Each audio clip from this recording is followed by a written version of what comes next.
নবান্নে সাংবাদিক বৈঠক। আপনারা দেখছেন বনশ্রী নিউজ। যাচ্ছি।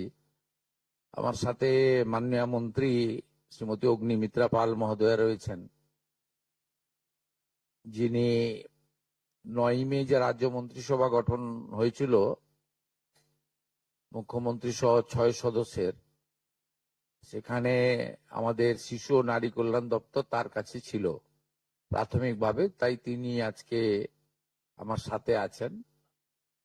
এবং পরবর্তীকালে রাজ্য মন্ত্রিসভার সম্প্রসারণে শ্রীমতী মালতী রাভা রায় স্বাধীন দায়িত্বপ্রাপ্ত শিশু ও নারী কল্যাণ দপ্তরের মন্ত্রী হিসেবে দায়িত্ব পান এবং তার নেতৃত্বে বর্তমানে দপ্তর পরিচালিত হচ্ছে, তিনি আছেন।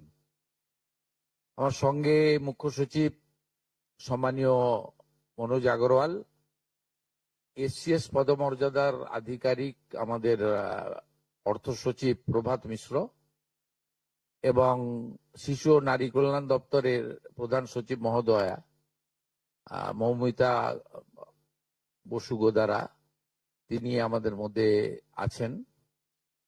আমি তাদের পক্ষ থেকে আপনাদের অভিনন্দন জানিয়ে, আমি কয়েকদিন আগে বলেছিলাম যে 17 তারিখ থেকে আমাদের তৃতীয় পর্যায়ে অন্নপূর্ণা যোজনার টাকা অ্যাকাউন্টে ট্রান্সফার শুরু হবে। আমরা যেহেতু সংকল্পপত্রে ঘোষণা করেছিলাম, আমরা প্রথম জুন মাসে 28 লক্ষ বেনিফিশিয়ারিকে অনলাইন এবং অফলাইনের মধ্যে দিয়ে আমরা শুধু প্রোগ্রামটা লঞ্চ করিয়েছিলাম। পরবর্তীকালে আমরা নির্দিষ্ট তথ্য এবং ফর্মের ব্যবস্থা করি। এটা করার পিছনে অনেকগুলো কারণ ছিল। প্রথমত, সরকারি টাকা, এই সরকারি অর্থ সঠিক জায়গায় ব্যয় করা উচিত। সরকারি অর্থে নয়ছয় করার বা ফাইন্যান্সিয়াল ইনডিসিপ্লিন করার কোনো অধিকার কোনো মুখ্যমন্ত্রী, মন্ত্রী বা আধিকারিকের নেই। তাছাড়াও বিগত দিনের লক্ষ্মী ভান্ডার বলুন বা আমাদের সরকার আসার পরে অন্নপূর্ণা যোজনা, এটা সম্পূর্ণভাবে মহিলাদের একটি স্কিম।